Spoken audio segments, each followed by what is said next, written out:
Friends, ప్రతిరోజు మనం పొలానికి రావటం, అలానే కొంగలు తోలటం, ప్లేట్తో సౌండ్ చేయటం, ఇలా ప్రతిరోజు రొటీన్గా చూస్తున్నాం కదా. అయితే ఈరోజు మన పిల్లలకి వీడియో చూసే మీకు ఒక ఫుడ్ ఐటెం పెట్టాలనుకుంటున్నా. అంటే ఆ ఫుడ్ ఐటెం ఎలా ఉంటుందంటే చాలా స్వీట్గా ఉంటుంది. స్వీట్గా ఉండే ఫుడ్ ఐటెం ఒకటి ఉంది. దాన్ని ఇక్కడే పొలంలోనే ప్రిపేర్ చేయాలి. అంతా రెడీ చేస్తున్నాము. వాటికి కావాల్సిన పదార్థాలు ఏంటో కూడా నేను మీకు చెప్తాను. పిల్లలే దగ్గరుండి చేస్తారు. ఆ ఫుడ్ ఐటెం చాలా బాగుంటుంది. మీరు ట్రై చేయండి. ఫుడ్ ఐటెం కావాల్సిన మేము అన్నీ ప్రిపేర్ చేసుకుంటున్నాం. ఫ్రెండ్స్, ఈ ఐటెం చేయడానికి కావాల్సిన పదార్థాలు కొబ్బరికాయలు, బెల్లం. ఇదిగోండి, కావాలంటే మీరే చూడండి. ఫ్రెండ్స్, మనకి జ్యోతిరాజు చెప్పినట్లుగానే కొబ్బరికాయను హోల్ చేయడం జరిగింది. రెడీగా ఉంది. బెల్లం కూడా రెడీగా ఉంది. బెల్లాన్ని మెత్తగా మనం చితగొట్టాలి. ఈ టెంకాయ ఏదైతే ఉందో దీనికి మనం ఇక్కడ హోల్ పెట్టాలి. అంటే మనం గ్లాస్ తెస్తే వాటర్ పోసుకొని తాగేవాళ్ళు, మనం గ్లాస్ తేలేదు. హోల్ పెట్టాలి ఇలాగా. ఫ్రెండ్స్, అందరూ చూడండి. శివన్య బెల్లాన్ని ముక్కల మెత్తగా చేసి చేస్తున్నాడు. చూడండి, ముక్కలు ముక్కల కింద చేస్తున్నాడు.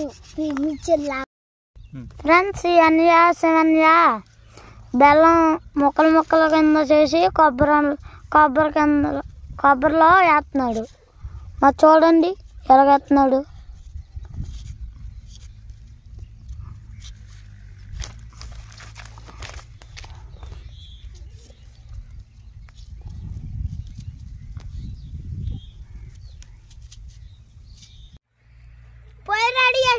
ఇప్పుడు మనం మంట పెడదాం. చూడండి ఫ్రెండ్స్, మంట పెడుతున్నాం. ఫ్రెండ్స్, కాలే వరకు మంట పెట్టాలి.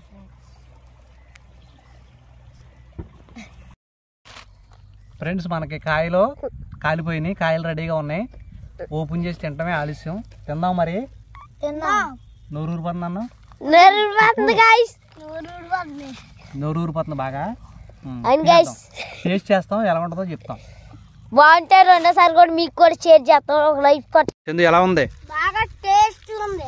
బాగా టేస్ట్ ఉందా? జ్యోతిరాజ్ ఎలా ఉంది? బాగా టేస్టీగా, చాలా తీయగా ఉందా? రాహుల్ ఎలా ఉంది? మీకు కత్తిగా ఎప్పుడు తినలేదు ఈ స్వీట్. చాలా బాగుంది. నువ్వు చెప్పాలి చందు, ఇంకోసారి చెప్పు. నోరు ఊరిపోతుందా? ఎలా ఉంది? బాగుందా? ఇంకోసారి తిందామా? సరే, చేసుకున్నాం. మరి టేస్ట్ ఉంది, చాలా బాగుంది. మీరు చేసుకుంటే ట్రై చేయండి. వాళ్ళని కూడా ట్రై చేయమంటావా? ఫ్రెండ్స్, ఇది చూసారు కదా. లైక్ కొట్టండి. లైక్ అంటే కొట్టండి. నీకేం కావాలరా? రాహుల్ అయితే తినే పనిలో ఉన్నాడు. చందు అయితే నోరు ఊరిపోతుంది. చాలా చాలా టేస్ట్గా ఉంది. ఒక 10 నిమిషాలు మేము దీన్ని కాల్చాము. కాల్చిన తర్వాత ఇప్పుడు ఓపెన్ చేస్తే చాలా బాగుంది, తీయగా ఉంది. వాళ్ళ ముగ్గురు తింటున్నారుగా. తిన్నదాన్ని బట్టి మీకు అర్థమైపోయి ఉంటుంది. మీరు కూడా ట్రై చేయండి. Bye friends. బాయ్ చెప్పండి.